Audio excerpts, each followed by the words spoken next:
Kapit! Mapanggipit! Dapat di ka nagpapautang kung ayaw mo hindi mabayaran! Buti nga sa'yo. Taas-taas kasing magpatubo eh. Mga bata-bata, doon muna kayo sa likod. Doon kayo sa likod. Ikaw, Si Dolphy oh. ano ba problema mo? At sisisigaw ka na naman.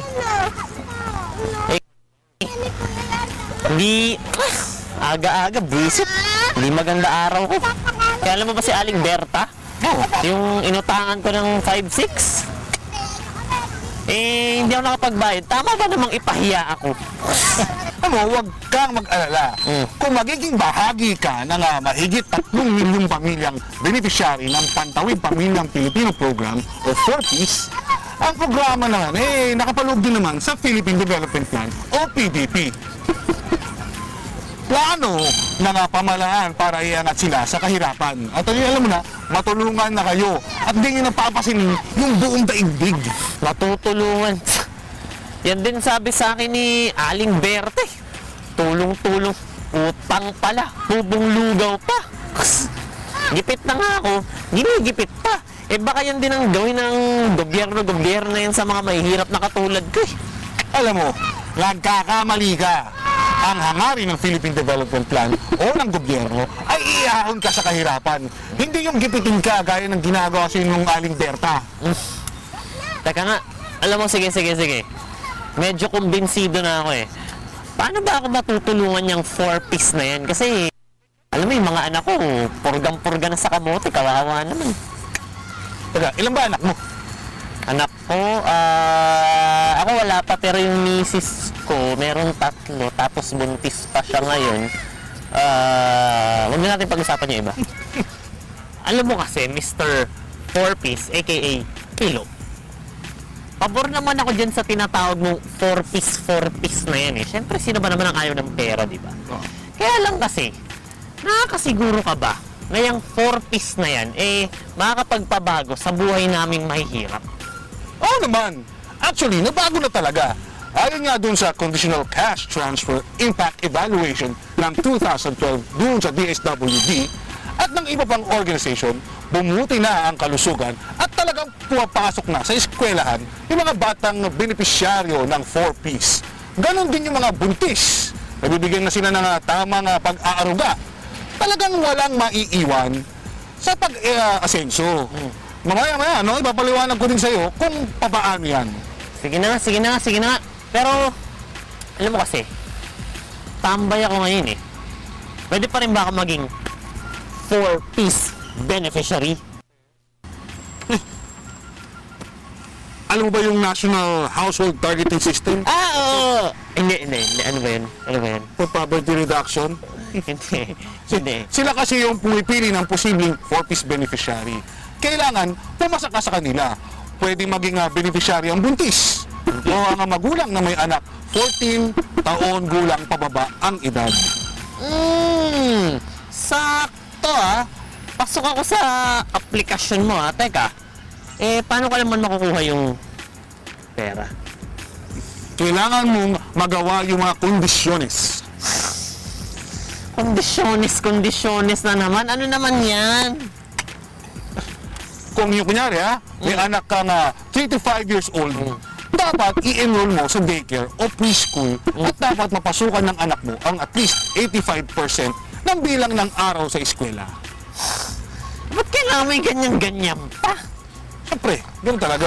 Ayon kasi sa pag-aaral, mas maraming bata ang naka-enroll sa daycare sa isang barangay na may 4Ps. Pagkumpirahin natin ng dalawang barangay, no? Sa isang barangay, may 4Ps.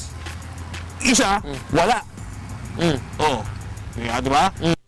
Sa barangay na may 4Ps, 76 sa bawat 100 na bata ay naka-enroll sa daycare. Samantalang 65 lang sa barangay na walang 4Ps. Nakita mo yung kaibahan? Siya. Pero, paano naman yun? Kasi, mo, yung anak ko, 6 years old pa lang eh. 6 years old? Pag 6 to 14 taon gulang ang anak mo, dapat naka-enroll yan at mapasukan din ang at least 85% bilang ng araw sa eskwela. Kailangan din nilang magpapurga ng 2 beses kada taon. Ang dami namang arte niyan. Ano ba yan? Lumabas din kasi sa pag-aaral na sa barangay na may 4-piece, no? 98 sa 100 na bata, edad, na 6 to 11, ay nag-aaral. Samantalang 93 lang sa barangay na walang 4-piece.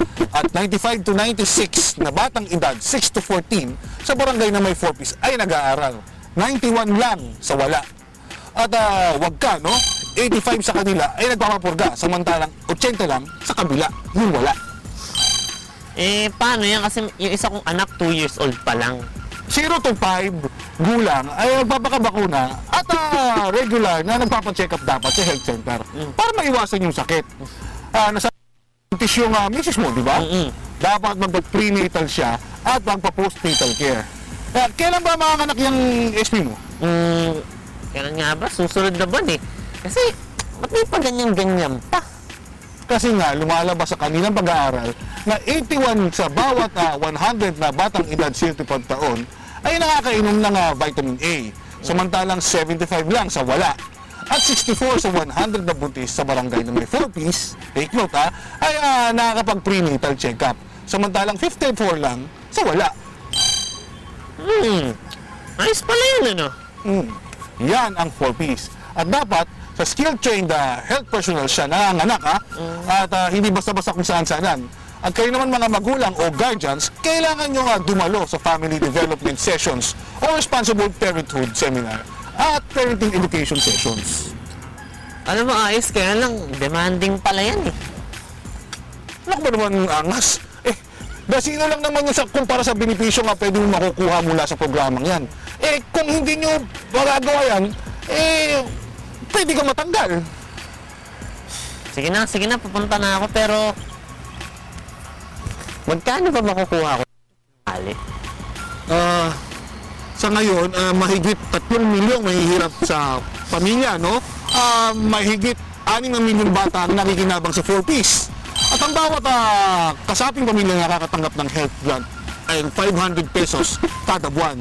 Sa loob ng isang, school year o 10 buwan, nakakatanggap ng 300 pesos kada buwan yung mga bawat isa sa inyo na may mga anak na nag-aaral edad 3 hanggang 14. Yun yung education grant.